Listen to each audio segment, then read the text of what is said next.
Hi guys, welcome to Mahi cricket. Guys, IPL 2024 లో match number 35 Delhi Capital versus Sunrisers Hyderabad మధ్య April 20వ తారీఖు సాయంత్రం 7:30 Arun Jaitley cricket stadium ఢిల్లీలో జరగబోతుంది. కంటెంట్ లోకి వెళ్లే ముందు ఇంకా ఎవరైనా మన ఛానల్ ని సబ్స్క్రైబ్ చేసుకోకపోతే వెంటనే సబ్స్క్రైబ్ చేసుకోండి. అలాగే ప్రక్కనే ఉన్న గంట సింబల్ యాక్టివేట్ చేసుకోండి. గైస్, లేట్ చేయకుండా కంటెంట్ లోకి వెళ్ళామంటే ఐపీఎల్ లో one of the interesting match Delhi Capitals versus Sunrisers Hyderabad. ఈ రెండు టీమ్స్ మధ్య మ్యాచ్ అంటే చాలా ఇంపార్టెంట్ అని చెప్పుకోవాలి.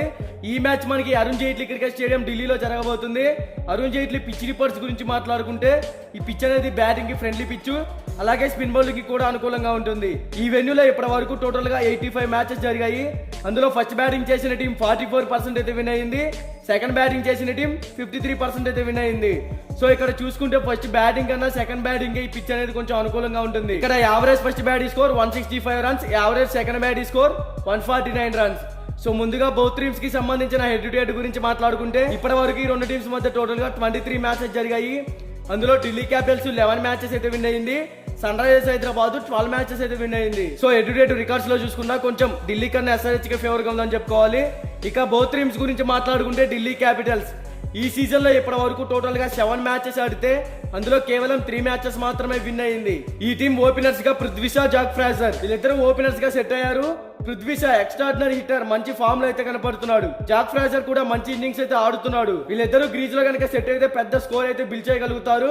తర్వాత Abhishek Porel impact player, back to form, మంచి స్టెబిలిటీ ఉన్న బ్యాట్స్మెన్. తర్వాత షాయ్ హోప్ కూడా ఎక్సలెంట్ బ్యాట్స్మెన్ అని చెప్పుకోవచ్చు. వికెట్ కీపర్ గా కూడా మంచి పర్ఫార్మెన్స్ అయితే ఇవ్వగలుగుతాడు. ఇక మిడిల్ ఓవర్స్ లో చూసుకుంటే Rishabh Pant, Sumit Kumar, Stubbs, Axar Patel. Rishabh Pant captaincy excellent గా ఉంది. లాస్ట్ మ్యాచ్ లో వికెట్ కీపర్ గా మంచి పర్ఫార్మెన్స్ అయితే ఇచ్చాడు. యాజ్ ఎ బ్యాట్స్మెన్ గా కూడా ప్రతి మ్యాచ్ లో టీమ్ కి 100% అయితే ఇస్తున్నాడు. తర్వాత సుమిత్ కుమార్ బ్యాటింగ్ పరంగా కొంచెం ఇంకా ఇంప్రూవ్ అవ్వాలి. ఎస్ఆర్హెచ్ బౌలింగ్ చాలా స్ట్రాంగ్ గా కనపడుతుంది. ఇంప్రూవ్ అయితేనే మిడిల్ ఓవర్స్ లో మంచి స్కోర్ అయితే ఇవ్వగలుగుతారు.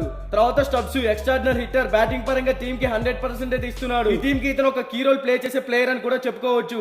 తర్వాత అక్షర్ పటేల్ ఆల్రౌండర్ పరంగా సెట్ అయ్యాడు. బౌలింగ్ పరంగా ఓకే, కానీ బ్యాటింగ్ పరంగా కొంచెం ఇంప్రూవ్ అవ్వాలి. ఇక బౌలింగ్ సైడ్ చూసుకుంటే కుల్దీప్ యాదవ్, ఇషాంత్ శర్మ, ముఖేష్ కుమార్, ఖలీల్ అహ్మద్ వీళ్ళ నలుగురు కూడా సెటిల్ బౌలర్స్. కుల్దీప్ యాదవ్ మంచి ఫామ్ లో అయితే ఉన్నాడు. And Mukesh Kumar last match లో 3 వికెట్స్ ఆల్ తీసి మంచి పర్ఫార్మెన్స్ అయితే ఇచ్చాడు. ఇషాంత్ శర్మ కూడా సెటిల్ బౌలర్. ఓవరాల్ గా ఈ టీం టాస్ గెలిచినా ఓడినా ఫస్ట్ బ్యాటింగ్ కనుక చేస్తే కంపల్సరీగా 200+ టార్గెట్ అయితే సెట్ చేయాల్సి ఉంటుంది. అప్పుడే ఈ టీం విన్ అయ్యే ఛాన్స్ అయితే క్రియేట్ చేసుకోవచ్చు. ఇక సన్ రైజర్స్ హైదరాబాద్ గురించి మాట్లాడుకుంటే ఈ టీం ఈ సీజన్ లో ఇప్పటి వరకు టోటల్ గా 6 మ్యాచెస్ ఆడింది. అందులో ఈ టీం 4 మ్యాచెస్ అయితే విన్ అయింది. ఈ టీం ఓపెనర్స్ గా అభిషేక్ శర్మ, ట్రావిస్ హెడ్ వీళ్ళిద్దరు ఎక్స్ట్రాడినరీ ఓపెనర్స్. అభిషేక్ శర్మ ఈ సీజన్ లో మంచి ఫామ్ లో అయితే కనపడుతున్నాడు. ట్రావిస్ హెడ్ లాస్ట్ మ్యాచ్ లో అద్భుతమైన సెంచరీ కూడా చేశాడు. వీళ్ళిద్దరూ పవర్ ప్లే లో మంచి స్కోర్ అయితే బిల్డ్ చేయగలుగుతారు. ఇక వన్డౌన్ లో చూసుకుంటే హెన్రిచ్ క్లాసెన్ మంచి స్టెబిలిటీ ఉన్న ప్లేయర్, ఎక్స్ట్రాడినరీ హిట్టర్. ప్రతి మ్యాచ్ లో టీమ్ కి 100% అయితే ఇస్తున్నాడు. టీమ్ కి ఇతను ఒక బ్యాక్ బోన్ అని కూడా చెప్పుకోవచ్చు. తర్వాత ఎడెన్ మార్క్రమ్ ఎక్సలెంట్ బ్యాట్స్మెన్, ఇతను కూడా మంచి పర్ఫార్మెన్స్ అయితే ఇస్తున్నాడు. ఓవరాల్ గా ఈ టీం టాప్ ఆర్డర్ లో ఎక్సలెంట్ గా ఉందని చెప్పుకోవచ్చు బ్యాటింగ్ పరంగా. ఇక మిడిల్ ఓవర్స్ లో చూసుకుంటే అబ్దుల్ సమాద్, నితీష్ కుమార్ రెడ్డి, షాబాజ్ అహ్మద్ వీళ్ళ ముగ్గురు కూడా settle players. Nitish Kumar Reddy excellent batsmen, మంచి ఇన్నింగ్స్ అయితే ఆడుతున్నాడు టీమ్ కి. తర్వాత షాబాజ్ అహ్మద్ అండ్ అబ్దుల్ సమాద్. షాబాజ్ అహ్మద్ కూడా సెటిల్ ప్లేయర్, కానీ బ్యాటింగ్ పరంగా కొంచెం ఇంప్రూవ్ అవ్వాలి. అబ్దుల్ సమాద్ మంచి ఫామ్ లో అయితే కనపడుతున్నాడు. టీమ్ కి మంచి పర్ఫార్మెన్స్ అయితే ఇస్తున్నాడు. ఇక తర్వాత కెప్టెన్ ప్యాట్ కమిన్స్ టీమ్ ని బాగా లీడ్ చేస్తున్నాడు అని చెప్పుకోవచ్చు.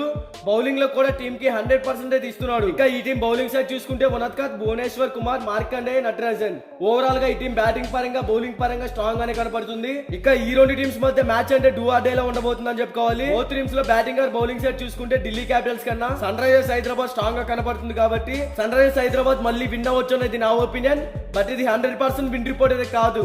మీకు 100% విన్ రిపోర్ట్ కావాలంటే డిస్క్రిప్షన్ లో మన టెలిగ్రామ్ ఛానల్ లింక్ అయితే ఉంది, ఒకసారి వెళ్ళి జాయిన్ అవ్వండి. ఇక బోత్ టీమ్స్ కి సంబంధించిన ఎక్స్పెక్టెడ్ ప్లేయింగ్ 11 డిస్ప్లే మీద రన్ అవుతుంది, ఒకసారి చెక్ చేయండి.